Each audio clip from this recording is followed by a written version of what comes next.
चलो, good afternoon everyone. So yesterday's class we started with the Sale of Goods Act 1930, wherein in Unit 1 we saw what is the meaning of sale of goods. बराबर, goods क्या होता है, buyer कौन होता है, seller कौन होता है, ठीक है, ये सब चीज़ें अपन ने पढ़ी. बराबर, देखो यहाँ पर हम लोग ने फिर कॉन्ट्रैक्ट ऑफ सेल पढ़ा, अग्रीमेंट टू सेल क्या होता है वो देखा, essentials of sale, document of title, ascertainment of price, ये सब चीज़ें देखी. गुड्स का मतलब देखा अपन ने, गुड्स का डेफिनेशन देखा, टाइप्स ऑफ गुड्स देखे. तो 3 टाइप्स ऑफ गुड्स होते हैं, existing goods, future goods and contingent goods. ठीक है, फिर एग्जिस्टिंग गुड्स में फर्दर 3 कैटेगरी है, specific, ascertained and unascertained. Is this clear everyone? ये अपन ने देखा था. फिर अपन ने डिलीवरी देखा. डिलीवरी में 3 टाइप की डिलीवरी होती है, एक होती है एक्चुअल डिलीवरी, एक होती है कंस्ट्रक्टिव डिलीवरी, एक होती है सिंबॉलिक डिलीवरी. बराबर, ये अपन ने यूनिट 1 में पूरा किया था. हम लोग ने डिस्टिंग्विश बिटवीन भी देखा था, sale and agreement to sell. फिर हम लोग ने देखा था सेल एंड हायर परचेज. ये होमवर्क करके आए तुम लोग, लिख के आए notes, Harsh. And sale and bailment, ये सब अपन ने किया. ठीक है, यूनिट 1 में ये सब चीज़ें थी. यूनिट 1 में भी started with conditions and warranty. ये मुझे एक बात बताओ, कंडीशन क्या होता है? Condition is an essential, no? बराबर, condition is a stipulation essential to the main purpose of the contract, whereas warranty क्या होता है? कोलैटरल होता है. वारंटी क्या होता है? कोलैटरल. ठीक है, कब कब कंडीशन को वारंटी ट्रीट किया जाएगा? तो 3 कंडीशन में. बराबर, जब क्या हो रहा है, when buyer waives the performance of the condition. दूसरा क्या बोला है? बायर इलेक्ट्स, बायर खुद बोलता है कि नहीं मैं इसको ब्रीच ऑफ कंडीशन नहीं मानूंगा, ब्रीच ऑफ वारंटी मानूंगा.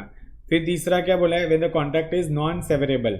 ठीक है, एंड चौथा when it is excused by law. Is this clear everyone? So waiver of condition देखा. फिर अपन ने देखा एक्सप्रेस कंडीशन क्या होता है और इम्प्लाइड कंडीशन क्या होता है. ठीक है, इम्प्लाइड कंडीशन में सबसे पहले अपन ने देखा condition as to title. Title मतलब क्या होता है? ओनरशिप. ये तुम लोग को याद है ना? यस और नो? फिर सेल बाय सैंपल, सैंपल को मैच होना चाहिए, नहीं हुआ तो रिजेक्ट कर सकता है. फिर क्या बोला? कंडीशन एज टू क्वालिटी और फिटनेस. फिर condition as to wholesomeness, condition as to description. Description के अकॉर्डिंग गुड्स अगर नहीं रहेगा तो बायर क्या करेगा? उसको रिजेक्ट करेगा. क्या करेगा? रिजेक्ट करेगा.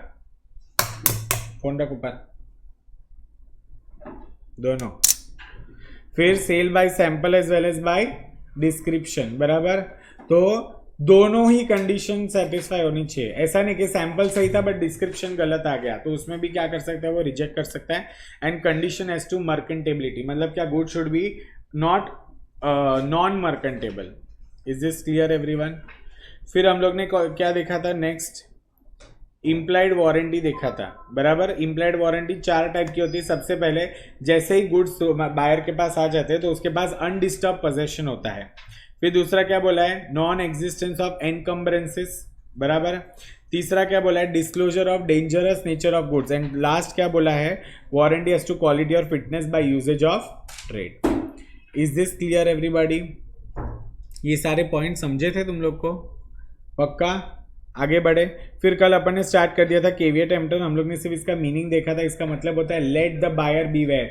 ये अगर बायर को सारी इंफॉर्मेशन दे दी, उसके बाद अगर बायर कोई गलत चीज सिलेक्ट करता है तो क्या उसमें सेलर की कोई गलती है? उसमें सेलर की कोई भी गलती नहीं है. यहाँ पर कुछ कंडीशंस दिए हैं. अब इसके कुछ एक्सेप्शंस है. इसके कुछ एक्सेप्शंस मतलब क्या?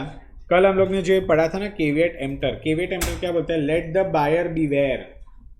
बराबर, मतलब बायर के पास ऑप्शन है कि वो अपनी मर्जी से गुड्स को सिलेक्ट करेगा. फिर सेलर की कोई भी गलती नहीं होती, उसकी कोई भी रिस्पॉन्सिबिलिटी नहीं होती.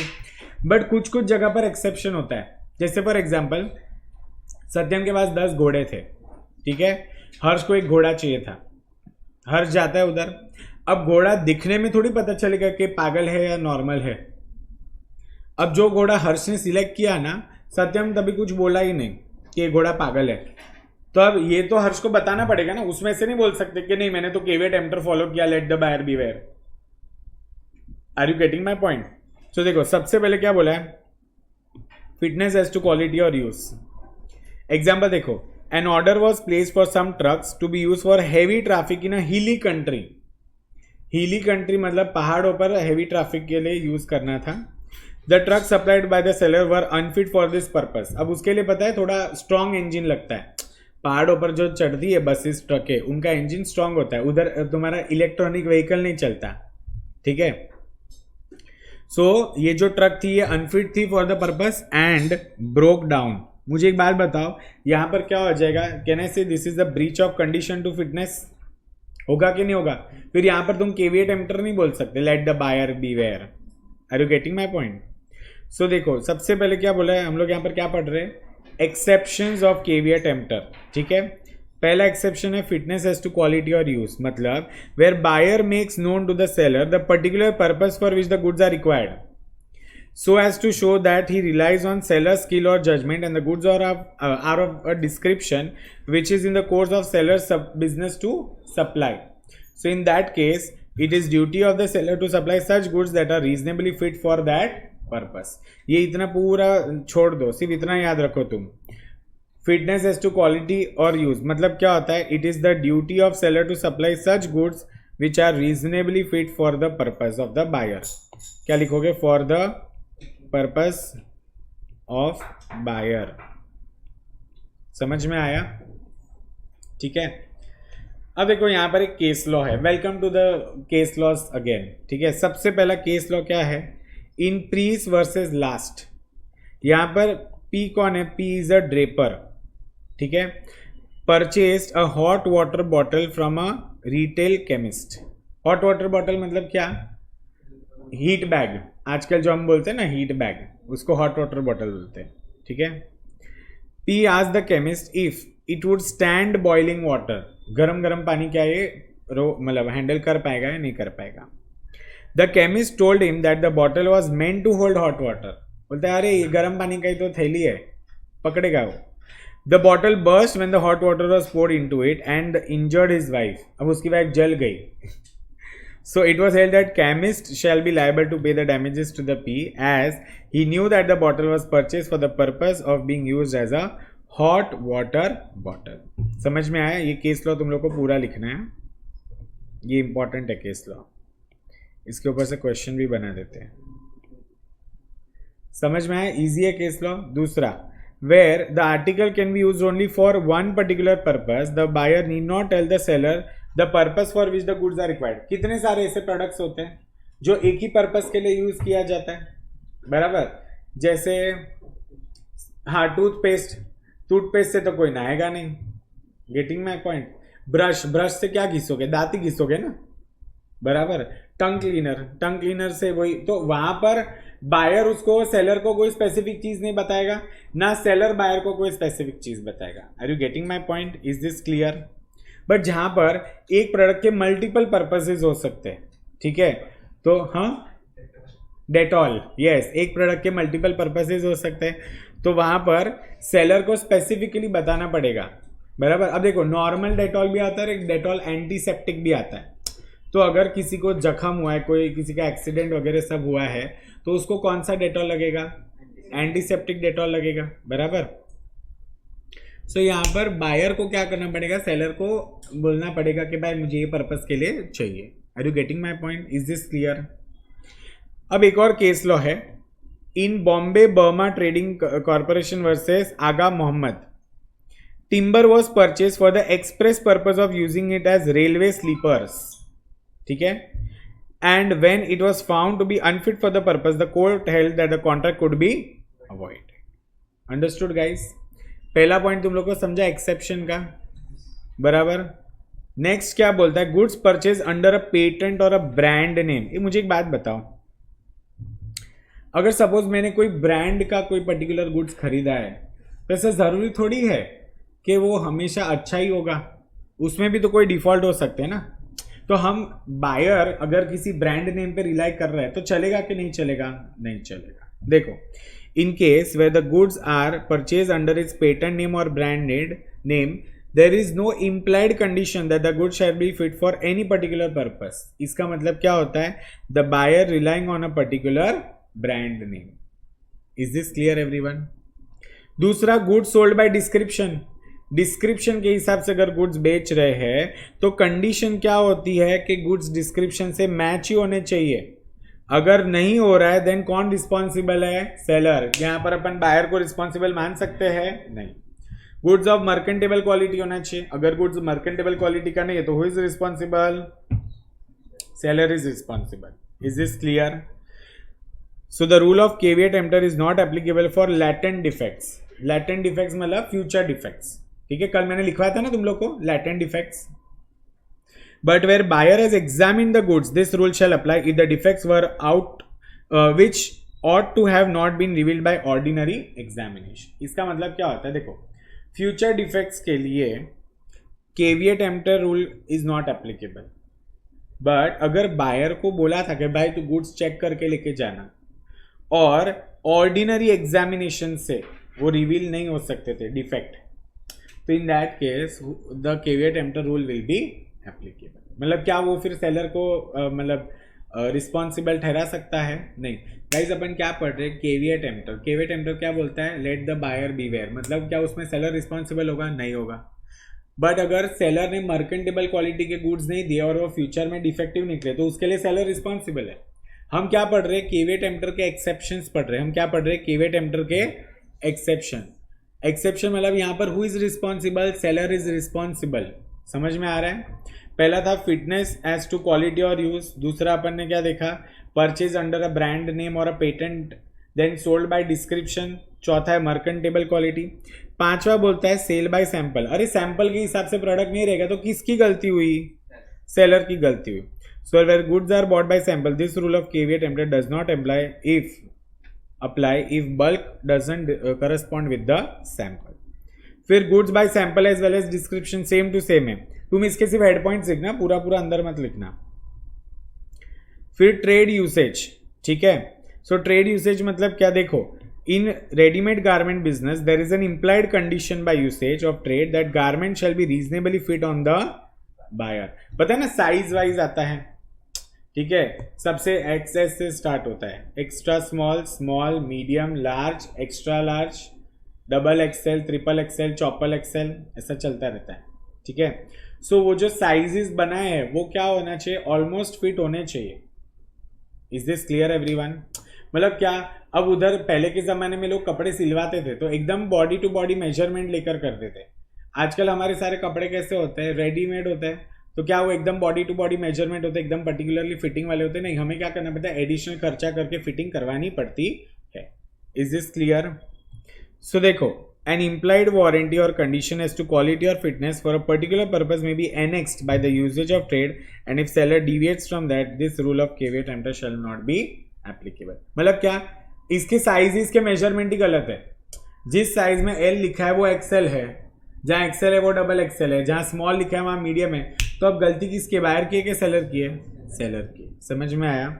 एंड लास्ट क्या बोला है? Seller actively conceals a defect और इज गिल्टी ऑफ फ्रॉड। मतलब देखो ना, वो जो घोड़े वाला एग्जांपल दिया था, सत्यम को पता था कि घोड़ा पागल है, फिर भी उसने क्या किया?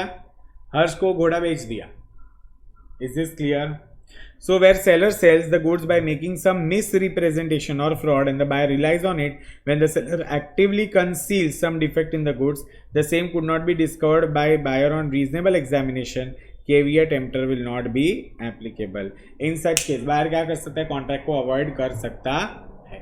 सो how many exceptions? Total 8 exceptions of caveat emptor, ठीक है?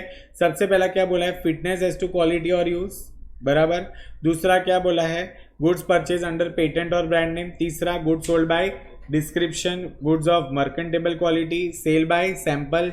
Sale by sample as well as description. ये सुनो, अगर दोनों ही कंडीशन फुलफिल हो तो ठीक है, दोनों में से एक भी फुलफिल नहीं हुआ तो किसकी गलती? सेलर की गलती। बायर की कोई गलती नहीं है। ट्रेड यूसेज होना चाहिए। एंड लास्ट क्या बोला है? जहां पर सेलर फ्रॉड करता है, मिस रिप्रेजेंट करता है, जानबूझ के कोई फैक्ट छुपाता है, तो ये सारे चीजों में किसकी गलती होगी? सेलर की ही गलती होगी। समझ में आया क्या तुम लोग को? बराबर। तुम क्या करोगे? सिर्फ ये जो फर्स्ट वाला पॉइंट है उसमें जो 2 केस लॉज है और जितना हाईलाइट किया वो लिखोगे, बाकी आगे सिर्फ हेड पॉइंट्स लिख दोगे तो भी चलेगा। ये सारे अपन ने पढ़े हैं ना, इम्प्लाइड कंडीशंस आगे पढ़े थे। ये इम्प्लाइड कंडीशंस में याद है कि भूल गए तुम लोग? लिखो बाबा, दोबारा लिखो सब। लिखोगे ना कि ज़रूरत नहीं है। मैं क्या बोल रहा हूँ यहाँ पर, goods purchase under a patent और अ ब्रांड नेम, तो बस इतना लिखोगे तो चलेगा ना, where the buyer is relying on a particular brand name. तो केवियट एम्प्टर मतलब उसका एक्सेप्शन है, तो मतलब who is responsible, seller is responsible. Is this clear? फिर इधर सिर्फ जितना हाईलाइटेड है उतना लिखते जाओ।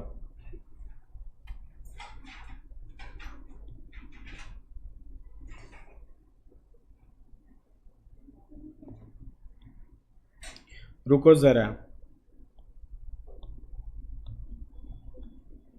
चलो स्टार्ट राइटिंग।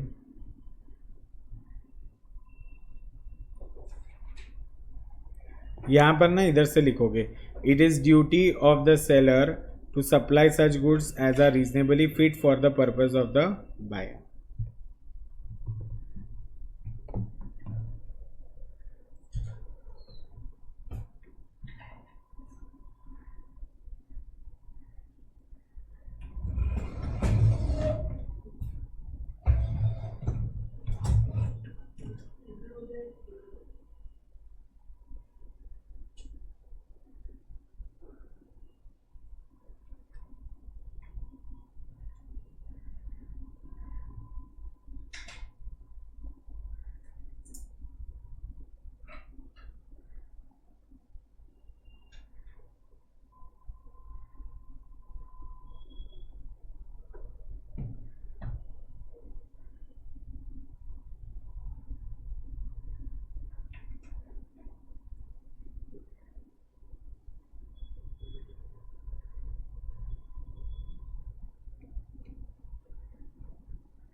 सबका हो गया।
हो गया ये, जितना हाईलाइट किया उतना ही लिखो। हर्ष मुझे बुक दे।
देखो मेरा सिलेबस कल तक कभी खत्म हो सकता है जब आज अपना सिलेबस हो जाए खत्म हो और कंपनीज का थोड़ा पार्ट हो जाए।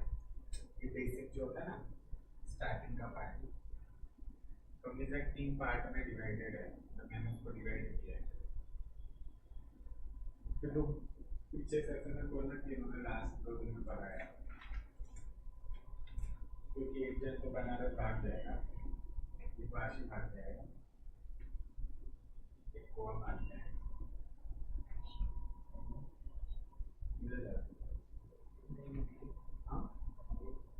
पनवेल जाए क्या कितना लोकेशन बदलता है? पनवेल जाएगा फिर नक्की कर रहे पहले तुम्हें इधर क्यों नहीं रह सकते? तुम्हारा घर है तो खाने का उधर भी घर है, उसका घर है, बहुत अच्छा है। मुंबई में 2 लोग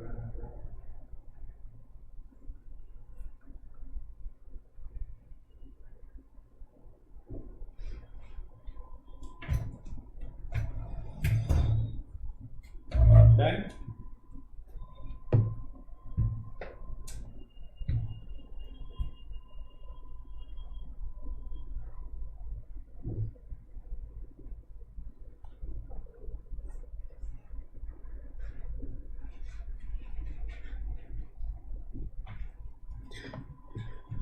Okay. So with this our unit number 2 is also over of the Sale of Goods Act. Now let us go to the third unit.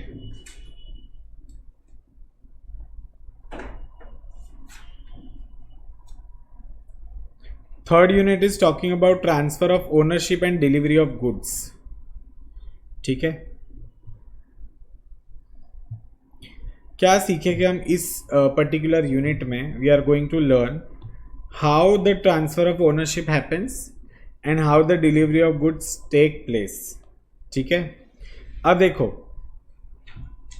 जो तुम्हारा contract of sale of goods होता है ना, उसमें ट्रांसफर ऑफ ओनरशिप 3 स्टेजेस में होती है. बराबर, सबसे पहले अपन क्या करते हैं, प्रॉपर्टी को पास करते हैं, फिर डिलीवरी ऑफ गुड्स होता है एंड पासिंग ऑफ रिस्क होता है. ठीक है, सी क्या बोला है, contract of sale of goods involves transfer of ownership in 3 stages. Number 1 passing of property, delivery of goods and passing of risk. समझ में आया? यस और नो गाइस? मुझे कॉमन सेंस से बात बताओ, ट्रांसफर ऑफ ओनरशिप मतलब क्या रहेगा कि सेलर के नाम से अभी प्रॉपर्टी किसके नाम पे हो जाएगा, बायर के नाम पे हो जाएगा. उसी को बोलते हैं ना ट्रांसफर ऑफ ओनरशिप. जैसे फॉर एग्जांपल ये टपरवेयर के शोरूम से मैंने बॉटल ली, तो टपरवेयर की ओनरशिप, अब ये बॉटल मेरी हो गई, तो सेलर से जब बायर के पास ओनरशिप आती है उसी को तो बोलते हैं ना ट्रांसफर ऑफ ओनरशिप. यस और नो? बट हमें यहाँ पर क्या समझना है, it is essential to determine the time at which the ownership passes from seller to the buyer. तो हम यहाँ पर पढ़ने क्या वाले, time of transfer of ownership. समझ में आया? अच्छा, नॉर्मली तो कैसा होता है, नॉर्मली के that risk prima facie passes with the property. मतलब जैसे ही तुमने प्रॉपर्टी पास कर दी, वो प्रॉपर्टी रिलेटेड जो भी रिस्क थी वो भी उसके साथ साथ चली गई. Is this clear? बट जहां पर गुड्स लॉस्ट हो जाते या डैमेज हो जाते, सुनना ध्यान से सुनना, ये बड़ा इंपॉर्टेंट है, आगे भी आने वाला है ये. नॉर्मली कैसा होता है, जैसे ही टपरवेयर ने बॉटल मुझे दे दी, तो अब इसका मैं ओनर हो गया. बराबर, प्लीज इधर ही ध्यान दो, इसका मैं क्या बन गया, ओनर बन गया.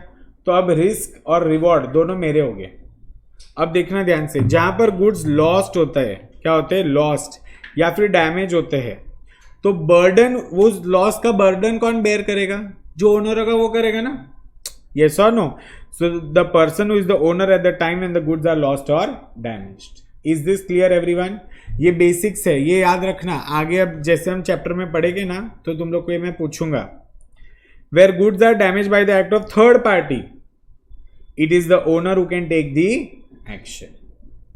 Suit for the price by the seller can be filed only when the property has passed to the buyer. इधर अपन वापस से लीन, राइट ऑफ लीन पढ़ने वाले हैं।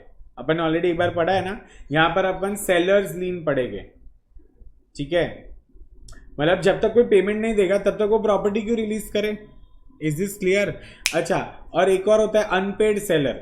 अनपेड सेलर पूरा जो चौथा यूनिट है तुम्हारा। अनपेड सेलर मतलब क्या, ऐसे सेलर जिसने अपने प्रॉपर्टी दे दिया है, ट्रांसफर कर दिया है, बट अभी तक उसको पैसा नहीं मिला है, ठीक है, समझ में आया, पक्का, ओके। अब सबसे पहले अपन क्या पढ़ने वाले, पासिंग ऑफ प्रॉपर्टी। पहले अपन क्या पढ़ने वाले, पासिंग ऑफ प्रॉपर्टी। अपन ने देखा ना, ओनरशिप 3 कैटेगरीज में, 3 स्टेजेस में होता है। सबसे पहले passing of property, delivery of goods and passing of risk. Normally मुझे एक बात बताओ, जैसे ही ओनरशिप चेंज हो जाती है तो रिस्क भी चला जाता है उसके साथ साथ, okay. So passing of property constitutes the most important element and factor to decide legal rights and liabilities for seller and buyer. Passing of property implies passing of ownership. Passing of property क्या बताता है, passing of ownership. If the property has passed to the buyer, तो the risk in goods sold is that of the buyer and not of the seller. भले ही वो seller के position में क्यों ना पड़ा हो, बट क्या वो सेलर का गुड्स है, नहीं, वो गुड्स बिक चुका है। अब रिस्पॉन्सिबिलिटी किसकी है, बायर की है। रिस्क किसका है, बायर का है। क्योंकि जब प्रॉपर्टी आप किसी को पास कर देते हो, प्रॉपर्टी पास करना अलग बात होती है और डिलीवर करना अलग बात होती है।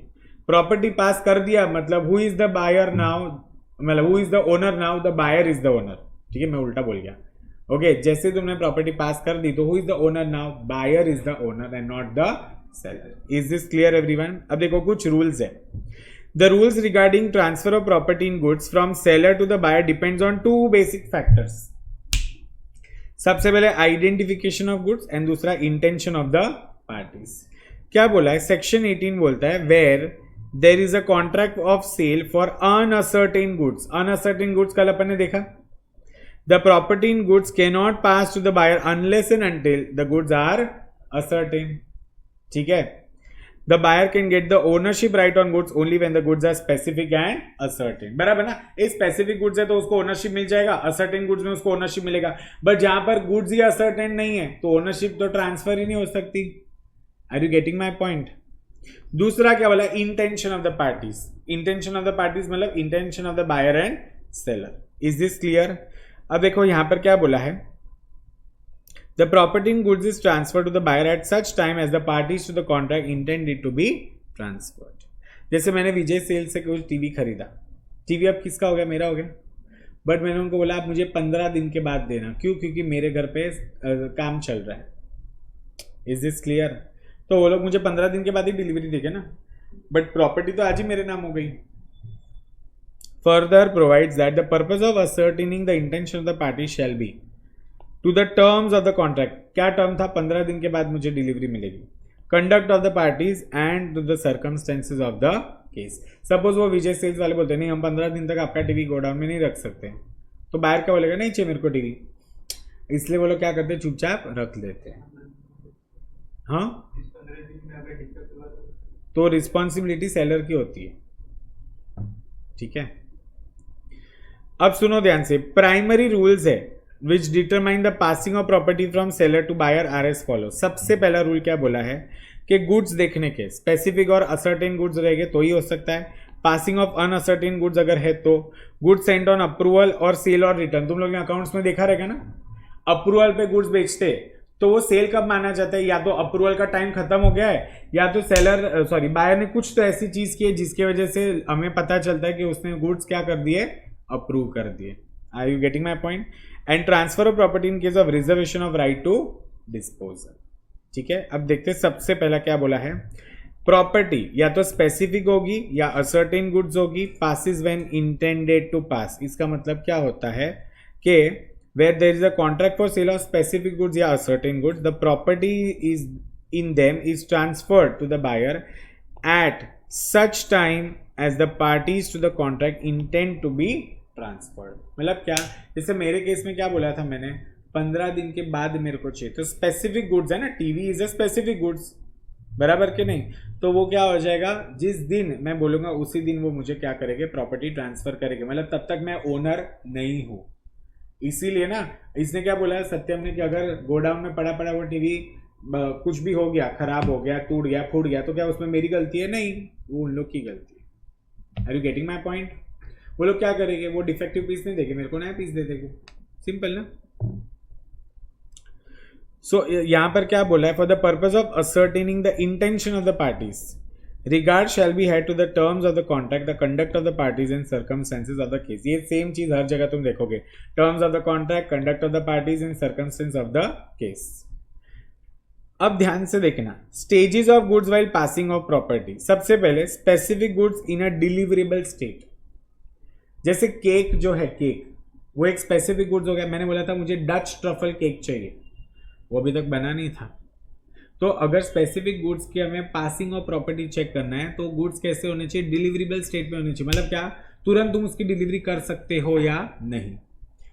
Specific goods to be put into a deliverable state, मतलब क्या, उसने बोला नहीं अभी इसके ऊपर सिर्फ आइसिंग बाकी है, वो करके मैं क्या कर दूंगा, तुरंत डिलीवरी कर दूंगा. या तो रेडी है या तो रेडी होना बाकी है. तीसरा क्या बोला है, specific goods is in a deliverable state when the seller has to assert in the price. मतलब क्या, प्राइस अगर लॉक हो गई तो हम तुरंत क्या कर देंगे, डिलीवर कर देंगे.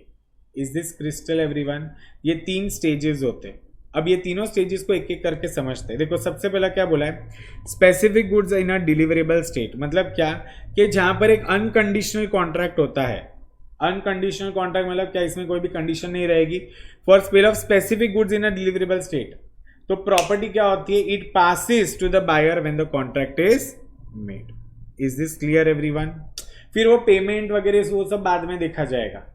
समझ में आया? क्योंकि गुड्स कैसे है, स्पेसिफिक है. गुड्स कैसे है, स्पेसिफिक. ठीक है. तो यहां पर कंडीशन क्या है, that goods must be ready for delivery. Understood? ये सेक्शन नंबर 20 बोलता है कि ओनरशिप कब ट्रांसफर होगी, if the goods are in a deliverable state. दूसरा क्या बोला है, पेमेंट कभी भी हो. देखो यहां पर बोला है, it is immaterial whether the time of payment और प्राइस और time of the delivery of goods both is postpone, तो भी चलेगा. मतलब क्या, डिलीवरी पोस्टपोन करो तो भी चलेगा, पेमेंट तुम बाद में करो तो भी चलेगा, ये सब चीजें चलती रहेगी. But what is important is that goods should be in a deliverable state. तो जिस दिन कॉन्ट्रैक्ट बन गया उस दिन वो क्या मान लिया जाएगा, प्रॉपर्टी पास कर दी है बायर को. नेक्स्ट देखो इधर एग्जाम्पल देखो. X goes into a shop and buys a television and asks the shopkeeper for its home delivery. The shopkeeper agrees to do it. The television immediately becomes the property of X. बराबर ना? Next क्या बोला है, specific goods to be put into a deliverable state.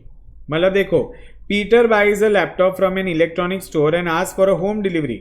The shopkeeper agrees to it. However the laptop does not have a Windows operating system installed. तो जब तक वो उसका इंस्टॉलेशन नहीं होगा तब तक क्या बोलेगा क्या, तो the moment he installs the Windows operating system he can deliver it. The shopkeeper promised to install it and call Peter before making the delivery.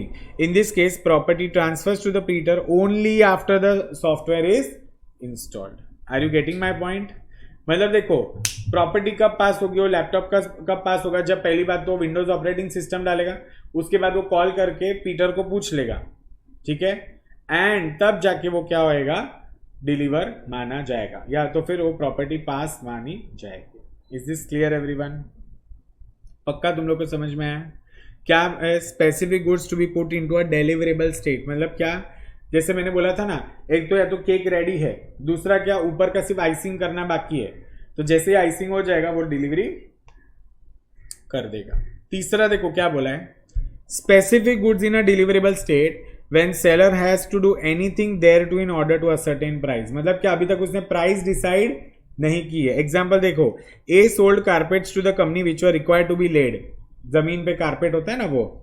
The carpet was delivered to the company's premise but was stolen before it could be lead.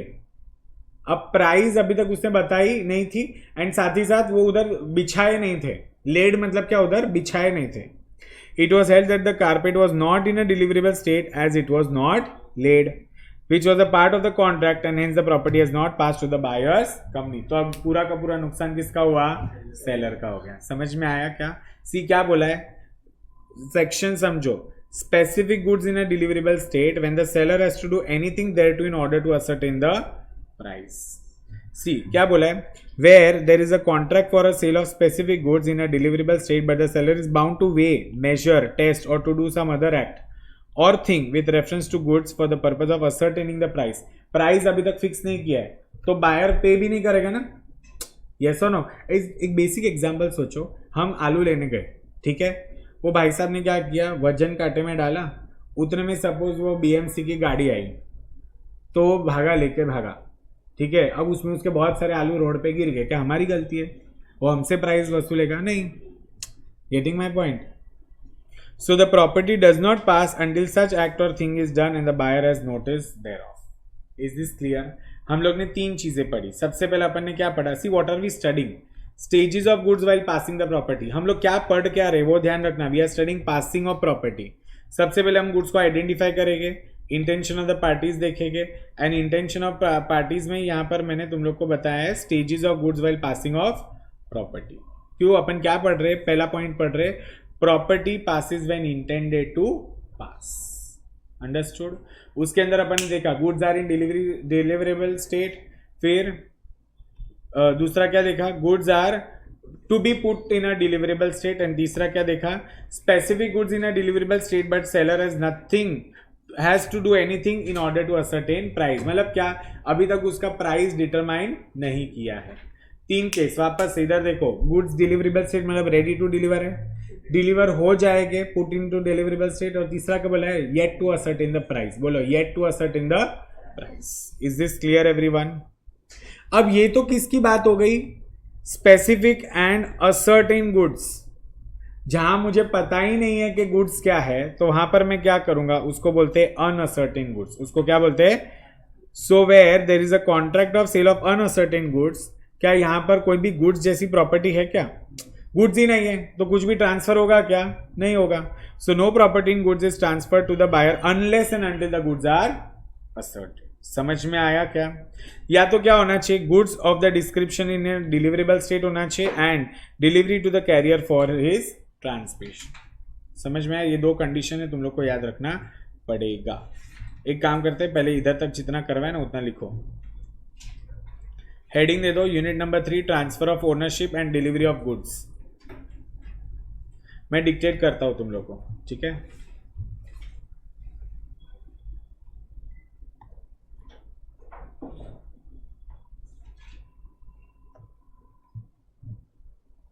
Unit 3 heading दिया,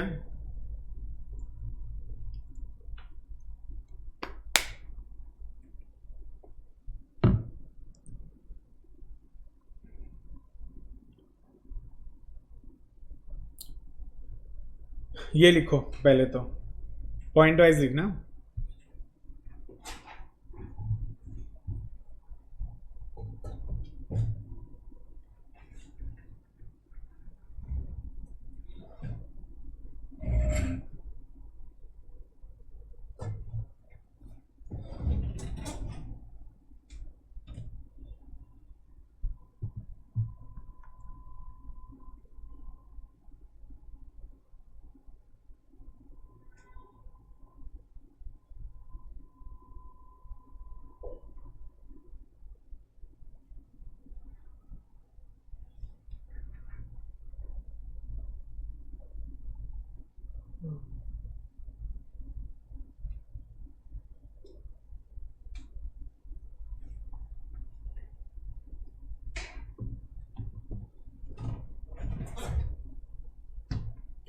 तीनों point लिख दिए.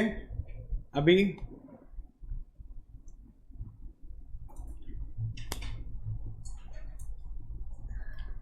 लिखो. It is essential, next line पे लिखना है, it is essential to determine the time at which it is essential to determine the time at which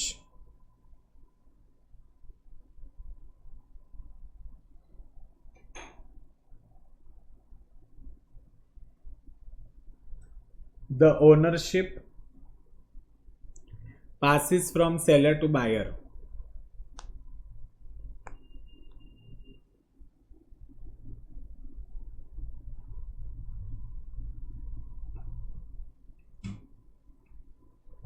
ठीक है, चलो अभी हेडिंग दे दो passing of property.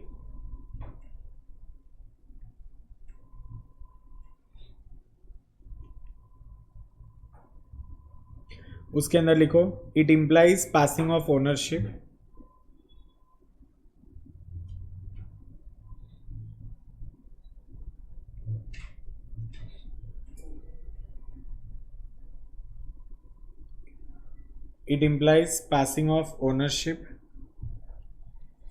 and risk from seller to buyer.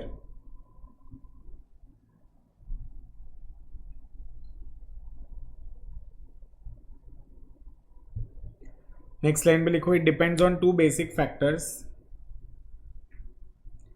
It depends on two basic factors. Harsh, it depends on two basic factors.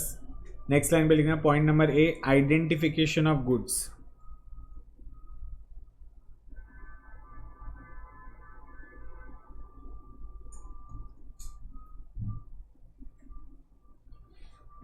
Dash करके लिखो buyer can get ownership of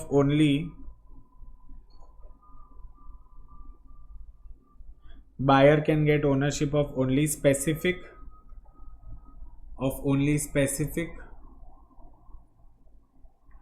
and ascertain goods.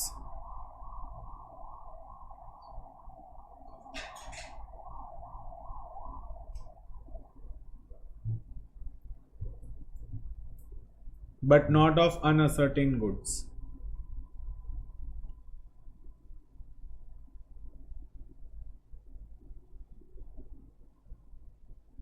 Point number B लिखना intention of the parties.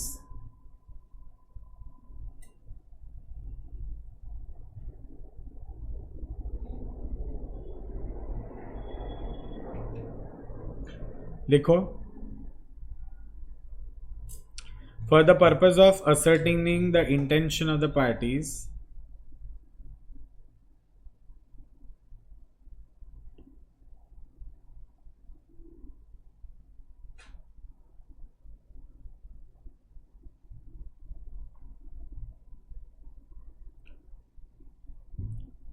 Comma करके लिखना it shall be to the terms of the contract. It shall be to the terms of the contract, comma, conduct of the parties and circumstance of the case.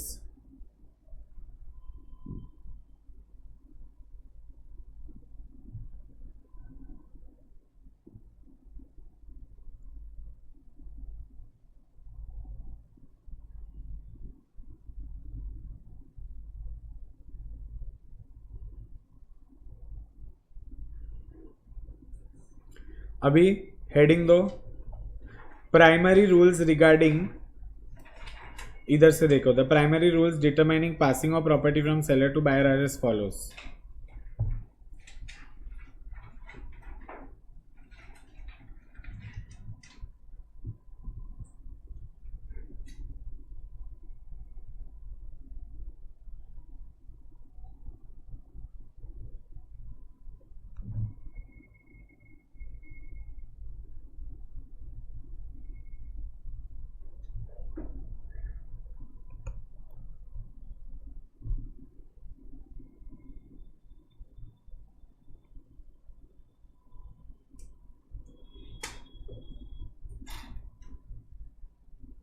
उसके अंदर point number ए लिखो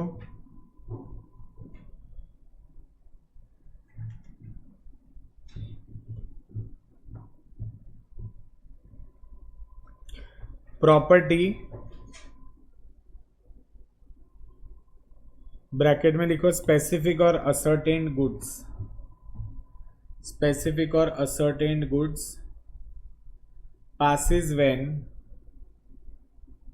intended to pass.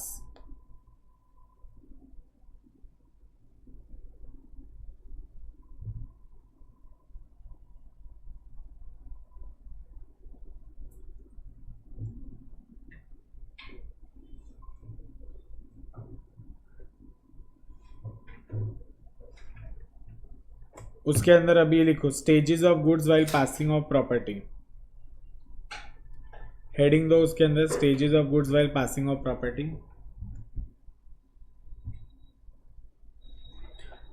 Point number 1 लिखना.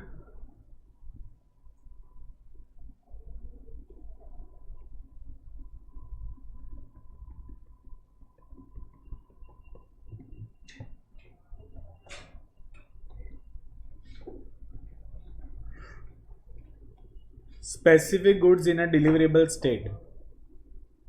Point number 1 लिखो specific goods in a deliverable state.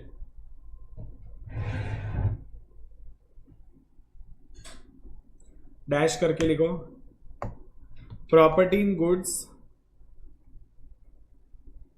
dash property in goods passes to the buyer. Property in goods passes to the buyer when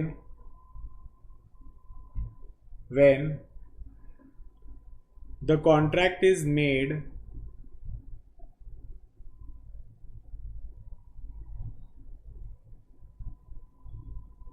and the goods must be ready for delivery.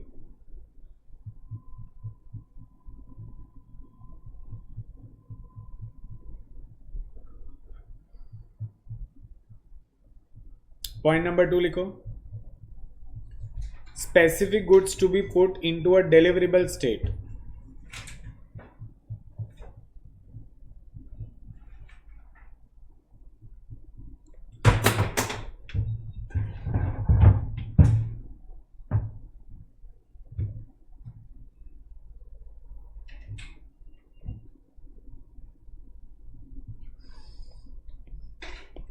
इधर ही पूरा लिखना पड़ेगा जो highlight कर रहा हूं ना.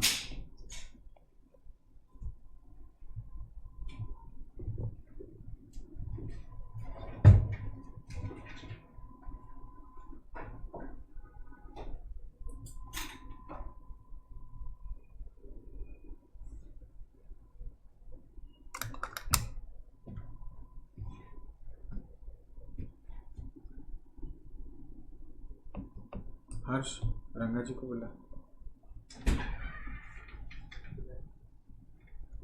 Camera नीचे करो ना.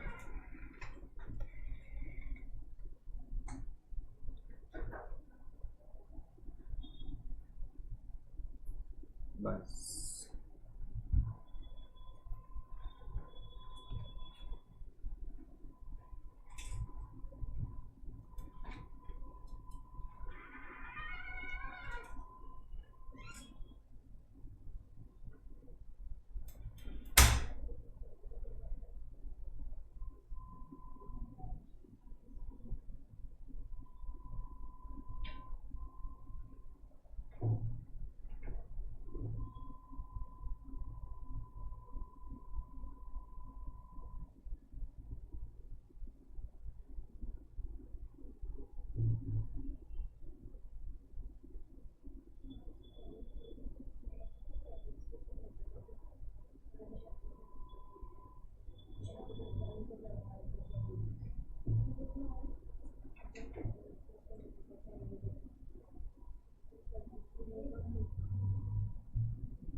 थर्ड वाला भी एज इट इज लिखो.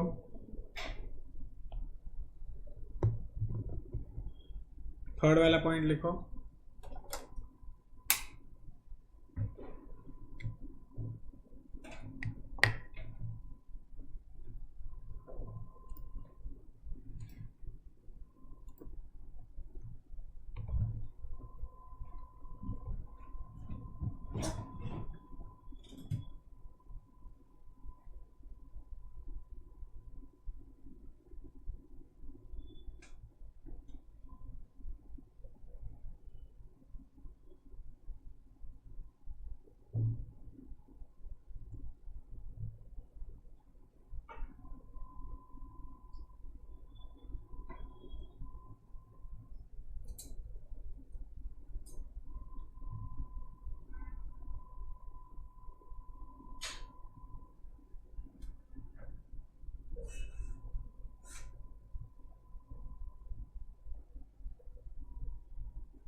चलो डन।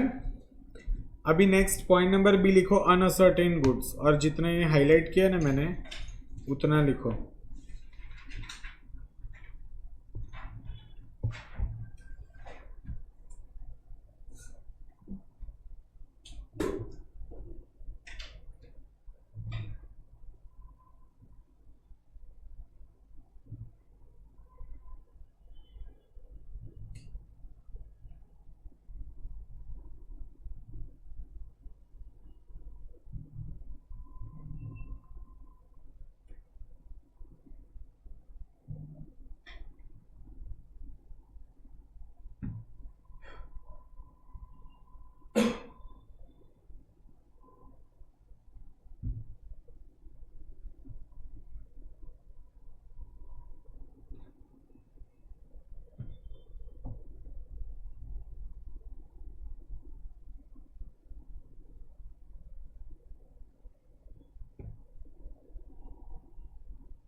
ठीक है,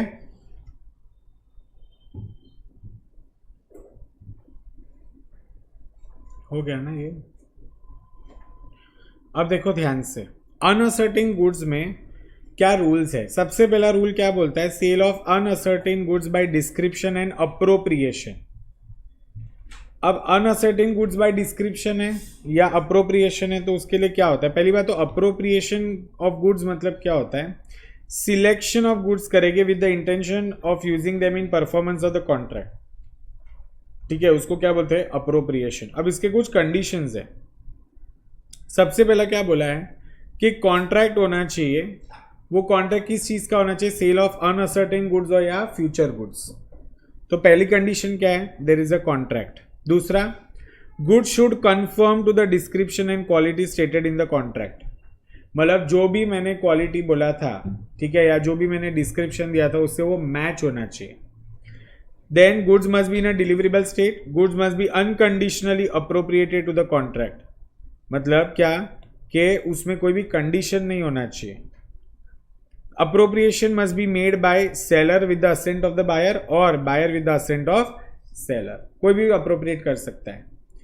Assent may be expressed or implied, and assent may be given by either before or after appropriation. Is this clear everyone? Understood? देखो appropriation का मतलब क्या होता है, सिलेक्शन ऑफ गुड्स करना है। क्या करना है, selection of goods with the intention of using them in performance of the contract with the mutual consent of seller and buyer. तो देखो कोई भी अप्रोप्रिएट कर सकता है, seller with the assent of buyer या buyer with the assent of seller. समझ में आया तुम लोग को पक्का। ये क्या है, कंडीशंस है। Sale of unascertained goods either by description and appropriation. Understood guys? पहला पॉइंट समझ में आया। क्या कंडीशंस है, पहले तो कॉन्ट्रैक्ट होना चाहिए। कॉन्ट्रैक्ट के जो भी गुड्स है, ठीक है, वो डिस्क्रिप्शन एंड क्वालिटी से मैच होने चाहिए। गुड्स डिलीवरेबल स्टेट में होने चाहिए, साथ ही साथ अनकंडीशनल होने चाहिए। ठीक है, मतलब वो अनकंडीशनली कॉन्ट्रैक्ट में अप्रोप्रिएट होने चाहिए। अप्रोप्रिएशन कौन करता है, सेलर करता है with the assent of buyer या बायर करता है with the assent of seller. कोई भी अप्रोप्रिएट कर सकता है, बट दूसरी पार्टी का असेंट होना चाहिए। क्योंकि देखो ऊपर अपन ने क्या पढ़ा था, म्यूचुअल कंसेंट होना चाहिए। जब भी हम गुड्स को अप्रोप्रिएट करेंगे तो हमारा जो बोलते हैं ना डिसीजन, वो म्यूचुअली, बायर और सेलर का म्यूचुअल डिसीजन होना चाहिए। ठीक है, एंड लास्ट क्या बोला, ये जो असेंट दे रहे हो अप्रोप्रिएशन के लिए, वो या तो एक्सप्रेस होता है, इम्प्लाइड होता है, and it may be given either before और आफ्टर द अप्रोप्रिएशन। समझ में आया क्या गाइस, यस और नो? ओके, अब देखो इसका एक एग्जांपल देखते हैं तो तुम लोग को ज्यादा अच्छे से समझ में आएगा। M places an order for a book with a bookseller in Mumbai. He asked him to send the book by courier. Payment of the book was to be made by the check. The seller sends the books by the courier. The book is lost in the way. The seller wants the buyer to bear the loss. तो मुझे एक बात बताओ, according to section 23, subsection 2. अच्छा रुको, उसका रुक जाओ।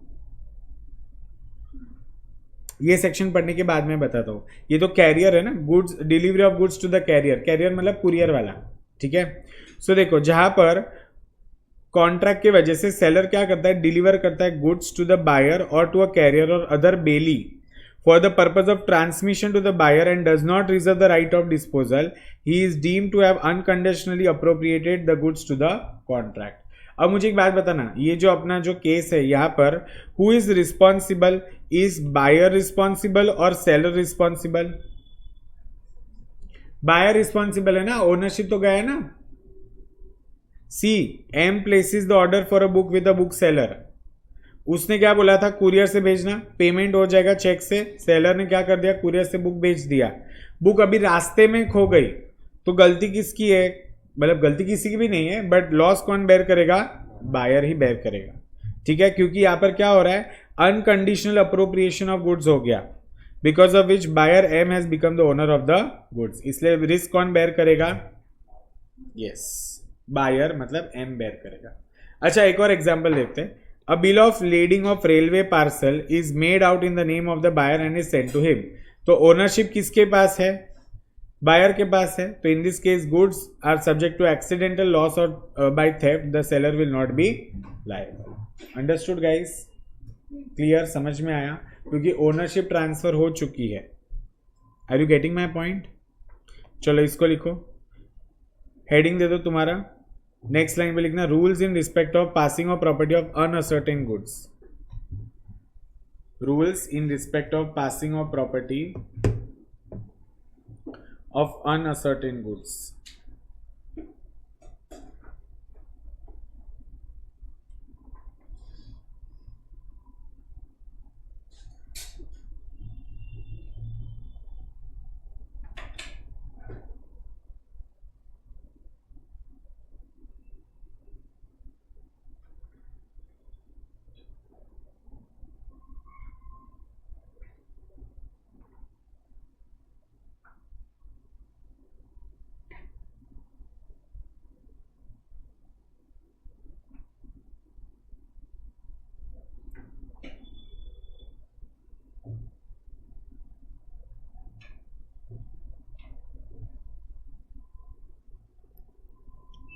ठीक है, ये जो ऊपर वाला है ना, sale of unascertained goods by description and appropriation, तुम लोग को ये बाय डिस्क्रिप्शन वाला तो समझा है. अप्रोप्रिएशन का मैं एक और तुम लोग को एग्जांपल देता हूँ. कभी कभी कैसा होता है, गवर्नमेंट को ना रास्ते अगर बनाने हैं, बराबर, या तो रेलवेज बनाने, ब्रिजेस बनाने, जो कुछ भी करना है, तो पता है गवर्नमेंट क्या करती है, जबरदस्ती लोगों की प्रॉपर्टी खरीद लेती है, उसको भी अप्रोप्रिएशन बोलते हैं. एक एकदम बेसिक एग्जांपल दूं, जैसे फॉर एग्जांपल मैं एक स्टोर में गया था, ठीक है, उधर मुझे ना एक शेरवानी बहुत अच्छी लगी, बट मैं थोड़ा कंफ्यूज था क्योंकि मुझे दूसरे स्टोर्स में भी जाकर चेक करना था. तो मैंने क्या किया पता है, वो भैया को बोला अब इसको मेरे लिए साइड में रखो. अब अगर वो अग्री हो जाता है, क्या ठीक है मैं आपके लिए 2 दिन तक साइड में रखता हूँ, तो मतलब मैंने क्या किया, as a buyer I took the consent और assent of the seller, yes और नो. तो मतलब मैंने वो गुड्स क्या किए, अप्रोप्रिएट किए ना. क्या मैंने उसको खरीद लिया, बट मैंने उसको साइड में रखाया. तो अप्रोप्रिएशन का मतलब क्या होता है, कोई भी सामान को साइड में रखवाना. क्या तुमने उसको खरीद लिया है, क्या पक्का है कि तुम वही खरीदोगे, नहीं ना. Are you getting my point? Is this clear everyone? Okay चलो अभी लिखो, sale of unascertained goods by description and appropriation. उसमें लिखना, appropriation of goods involve selection with the intention of using them in performance of the contract with the mutual consent of seller and buyer. ये जो highlight किया वो लिखो, और उसके बाद उसके एसेंशियल्स.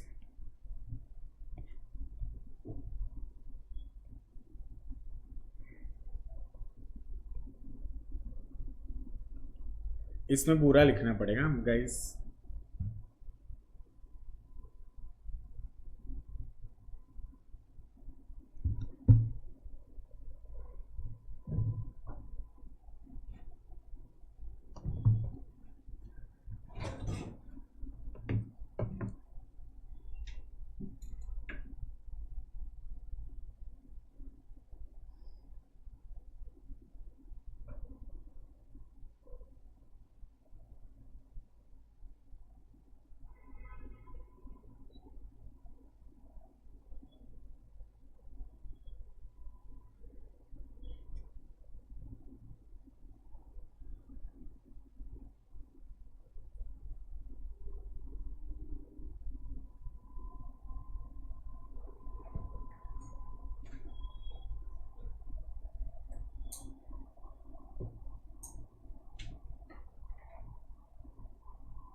पूरा लिखना है दोनों में।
समझा क्या? अप्रोप्रिएशन मतलब क्या होता है?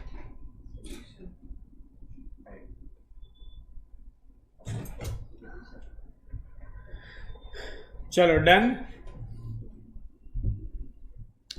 Let us go to the next, that is sale of goods sent on approval या sale on return basis. ठीक है. So देखो ध्यान से, यहाँ पर कुछ कंडीशन है जो तुम लोग को ऑलरेडी पता रहेगी. When goods are delivered to the buyer on approval or sale or return, the property therein passes to the buyer when he signifies his approval or acceptance to the seller or does any act adopting the transaction. या तो फिर क्या होता है, if he does not signify his approval or acceptance to the seller but retains the goods without giving notice of rejection, then if a time has been fixed for the return of goods, मतलब क्या बोला था कि 6 महीने तक goods रखो, अगर तुमने वापस नहीं किया गुड्स तो मान लिया जाएगा कि वो बेच दिया है, मतलब हमने उसको बेच दिया, तुमने खरीद लिया. तुम लोग को याद है ना, अपन ने अकाउंट्स में सीखा था सेल और रिटर्न बेसिस. मतलब क्या, हम फिलहाल तुमको गुड्स का डिलीवरी दे देंगे, अगर तुमको गुड्स अच्छे लगेंगे तो तुम उसको रख लेना. तो देखो क्या बोला है, when goods are delivered to the buyer on approval या सेल और रिटर्न बेसिस. प्रॉपर्टी ट्रांसफर कब होता है? पहला, when he signifies his approval. हाँ, उसने बोल दिया मेरे को गुड्स बहुत पसंद आ गए तो मैं इसको रख रहा हूँ, या तो उसने कुछ ऐसा काम किया जिसकी वजह से वो ट्रांजैक्शन अडॉप्ट हो गया. सपोज उसने फर्दर सेल कर दिया तो कुछ भी हो सकता है, या तो कुछ भी नहीं बोलता है और एक जो टाइम लिमिट था उसके बाद भी सपोज वो अपने पास ही गुड्स रख रहा है. ठीक है. So in that case also it is assume that the goods are sold. अगर कोई टाइम स्पेसिफिक नहीं है तो रीजनेबल टाइम होना चाहिए. और he does something to the good which is equivalent to accepting the goods, that is he pledges or sells the goods. Is this clear everyone? Understood? चलो फटाफट ये लिखो. एक मिनट रुक जाना. हाँ, write this down. Section number 24.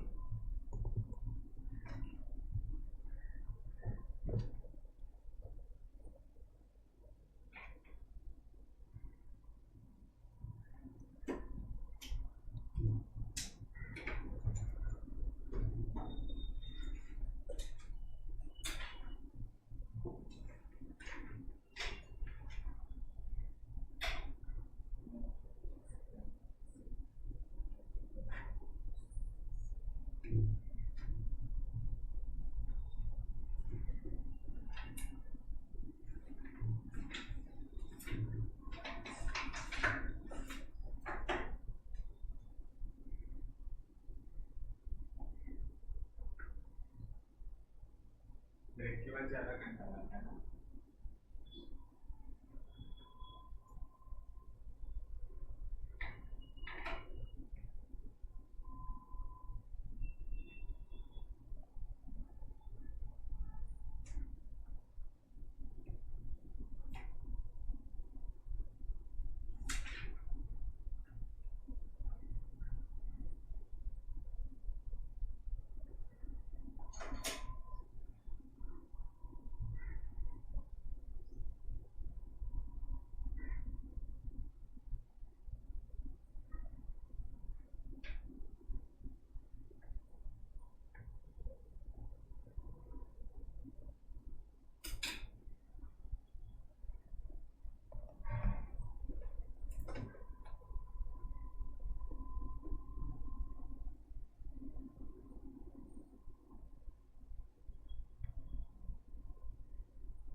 चलो ये हो गया गुड्स एंड ऑन अप्रूवल, समझ में आया। अब देखो ध्यान से, इधर एक है सेल फॉर कैश ओनली और रिटर्न। इसका मतलब ये क्या होता है कि अगर कैश पे नहीं किया तो क्या होएगा, ये तुम लोग ने अकाउंट्स में किया था ये वाला सेल फॉर कैश ओनली और रिटर्न। देखो ध्यान से, where the goods have been delivered by a person on sale or return on the terms that goods were to remain the property of seller till they are paid for। मतलब जब तक उसका payment नहीं करोगे तब तक वो किसकी प्रॉपर्टी है, सेलर की प्रॉपर्टी है।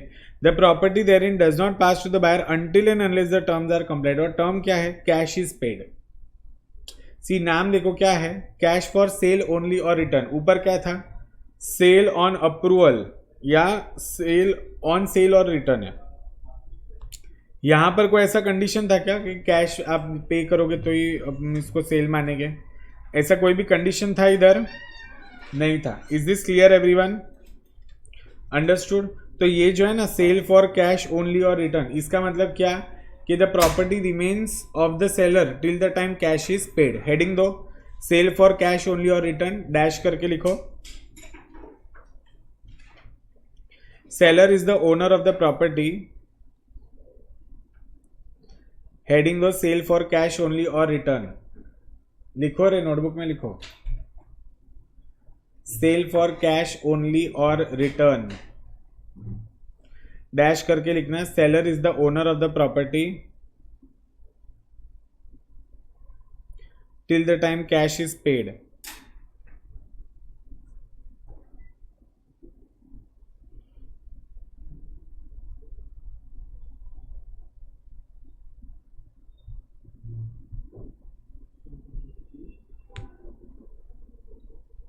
Till the time cash is paid, ठीक है। चलो अभी नेक्स्ट लास्ट केस है तुम्हारा reservation of right of disposal, ठीक है। छोटा सा ही केस है। यहाँ पर क्या बोलते हैं पता है, what do you understand by reservation of right of disposal. तुम लोग ने कभी ये मतलब अपन पहले के ज़माने में ना एनर्जी करके एक ड्रिंक होता था, या तो अगर तुम किसी दुकान के इधर तुम वो कांच की बोतल में सॉफ्ट ड्रिंक या कोल्ड ड्रिंक पीते हो तो कहना इससे वो बॉटल तुम घर नहीं लेके जा सकते, you have to return it there, ठीक है। सो यहाँ पर देखो क्या बोला है, this section preserves right of disposal of goods to secure that the price is paid before the property in the goods passes to the buyer. Example देखो, X sends the furniture to a company by a truck and instructs the driver not to deliver the furniture to the company until the payment is made by the company to him. The property passes only when the payment is made. Are you getting it? So देखो, where contract of sale of specific goods or where the goods have been subsequently appropriated to the contract, seller may by terms of the contract or appropriation as the case may be reserve the right to dispose the goods until certain conditions have been fulfilled. ठीक है। अच्छा तुम लोग ने suppose Amazon से कोई product मंगाया, cash on delivery रखा, जब तक तुम उसको कैश नहीं दोगे या स्कैनर से पेमेंट नहीं करोगे तब तक वो तुम्हें गुड्स देगा, डिलीवर करेगा नहीं करेगा, वही चीज हो गई। Is this clear everyone? In such a case, in spite of the fact that the goods have already been delivered to the buyer or to the carrier or to the other bailee for the purpose of transmitting the same to the buyer, but the property therein will not pass to the buyer till the condition imposed, if any, by the seller has been fulfilled. चलो इसको मैं लिखवाता हूँ, तुमको नहीं समझ में आएगा। लिखो, पॉइंट नंबर डी लिखना, reservation of right of disposal.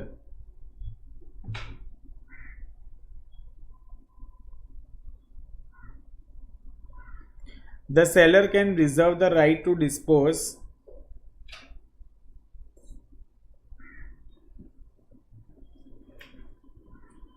the seller can reserve the right to dispose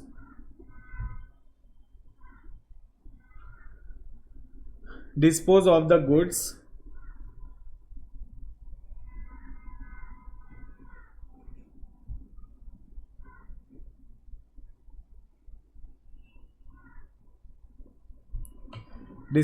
goods until certain conditions have been fulfilled.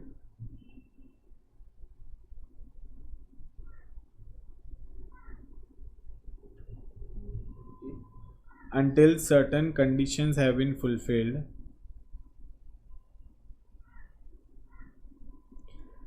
that is, the property will not pass to the buyer. That is, the property will not pass to the buyer. Next line पे लिखना circumstances under which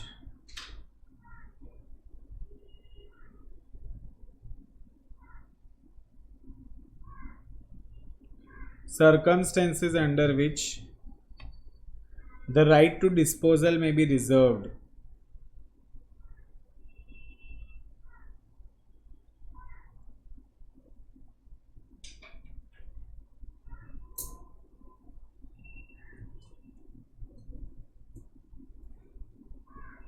Point number 1, when goods are shipped or delivered to a railway administration, when goods are shipped or delivered to a railway administration,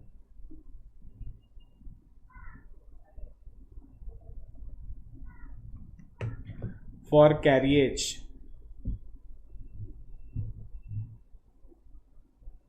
point number 2, administration for carriage. इसका मतलब क्या होता है पता है? जब हम लोग शिप से भिजवाते हैं या रेलवे से कोई भी सामान भिजवाते हैं और उसमें बिल दे देते, बिल ऑफ लेडिंग, तो अगर डिलीवरी पे पैसा नहीं मिला रहेगा ना, तो रेलवे जो कुरियर वाले हैं वो नीलाम नहीं करते, वो कस्टम्स में होता है.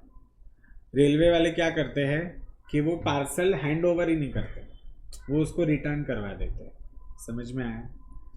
चलो सेकंड पॉइंट लिखो.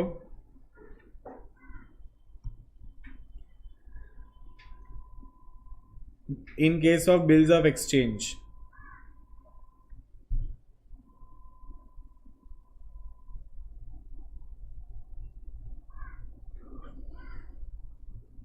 the buyer, in case of bills of exchange, if the buyer does not accept the bill,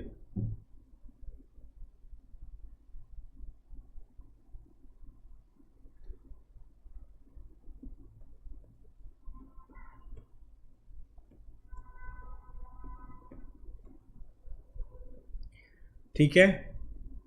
ये दो केसेस में, अरे वो बिल एक्सेप्ट नहीं करेगा तो वो थोड़ी ना उसको गुड्स देगा. अपन ने बिल्स ऑफ एक्सचेंज में क्या देखा था? सेलर जो रहता है वो क्रेडिट पे बायर को सामान देता है, साथ ही साथ वो क्या देता है? बिल बना के देता है. अब अगर बायर बिल एक्सेप्ट नहीं करेगा तो सेलर पागल है क्या? उसको क्रेडिट मतलब क्रेडिट पे गुड्स देगा. Are you getting my point? Is this clear everyone? चलो नेक्स्ट. इसके साथ तुम्हारा ये जो पूरा है ना पासिंग द प्रॉपर्टी वाला, वो ऑलमोस्ट खत्म होता है. अभी बस उसका रिलेटेड एक ही सेक्शन बाकी है, दैट इज सेक्शन नंबर 26, जो क्या बोलता है? Risk prima facie passes with the property. इसका मतलब क्या होता है? हम लोग ने ऑलरेडी देखा है कि जैसे हम ओनरशिप ट्रांसफर करते हैं तो रिस्क भी क्या होती है? उसके साथ साथ चली जाती है. Is this clear everyone? तो सेलर की रिस्क कब तक होती है? सेलर की रिस्क तब तक होती है जब तक प्रॉपर्टी पास नहीं होती. द मोमेंट प्रॉपर्टी पास हो जाती है तो अब वो किसकी रिस्क बन जाती है? बायर की रिस्क बन जाती है. Is this clear everyone? Okay, चलो लिखो. हेडिंग दिया तुम लोग ने, risk prima facie passes with the property.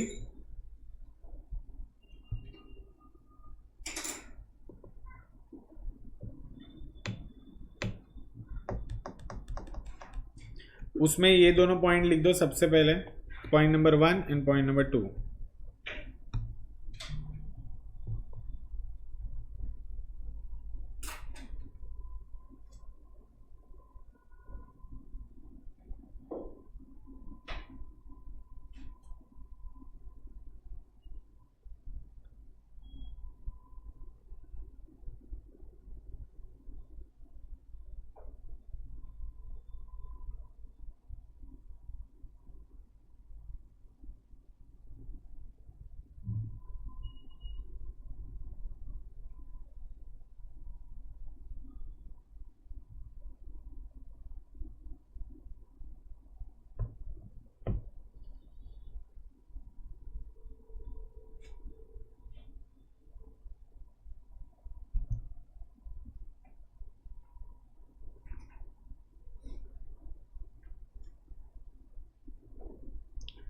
अब देखो, risk prima facie passes with the property, ये रूल हमें क्या बोलता है कि जो भी ओनर रहेगा, जो भी गुड्स का कौन रहेगा, ओनर रहेगा, वो रिस्क बेयर करेगा। अब सपोज कभी कभी ऐसा होता है कि किसी दोनों में से सेलर या बायर की गलती के वजह से डिलीवरी में डिले हो गया। क्या हो गया? डिलीवरी में डिले। तो जिसने भी डिले करवाया रहेगा, ध्यान से सुनना मेरे शब्दों को, जिस भी पार्टी ने डिले करवाया रहेगा वो रिस्क बेयर करेगा। अगर सेलर ने डिले करवाया रहेगा तो सेलर रिस्क बेयर करेगा, बायर ने डिले करवाया रहेगा तो बायर रिस्क बेयर करेगा। अब देखो ध्यान से, so there are the aforesaid rule, मतलब ये जो रूल है इसके दो एक्सेप्शन है, क्वालिफिकेशन मतलब एक्सेप्शन। पहला क्या बोलता है, if delivery has been delayed by the fault of the seller और buyer, the goods shall be at risk of the party in default as regards loss which might not have arisen but for the default। मतलब क्या, अगर time पे seller goods deliver कर देता या time पे buyer goods accept कर देता तो ये नुकसान नहीं होता, पर जिस भी पार्टी ने डिले करवाया है वही क्या करेगा, नुकसान भुगतेगा। Is this clear? दूसरा क्या बोला है, duties and liabilities of seller और buyer as bailee of goods for other party remains unaffected even when the risk has been passed generally. बराबर, duties of bailor, sorry duties of bailee तो करना ही पड़ेगा, मतलब क्या, रीजनेबल केयर रखने का, वो अपने पढ़ा था ना पूरे ड्यूटीज ऑफ बेली, वो सब तो करना ही पड़ेगा। Is this clear everyone? ये दोनों पॉइंट लिख दो, 2 क्वालिफिकेशंस करके लिखना, 2 क्वालिफिकेशन। ये जो रूल है तुम्हारा, ये रूल क्या है, risk prima facie passes with the property, इसके 2 क्वालिफिकेशंस है, मतलब इसके 2 एक्सेप्शंस है। तुम लोग एक्सेप्शन ही लिखो, क्वालिफिकेशन बाद में पूछोगे क्या होता है क्वालिफिकेशन, यू राइट एक्सेप्शन।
ठीक है, समझ में आया तुम लोग को ये? चलो, अब जो नेक्स्ट सेक्शन है ना, नेक्स्ट सेक्शन क्या बोलता है, ट्रांसफर ऑफ टाइटल। टाइटल मतलब क्या होता है, ownership bye non owners, transfer of title of ownership bye non owners. ठीक है, ये काफी बड़ा है, एक काम करते हैं, let's take a break and then will start. ठीक है।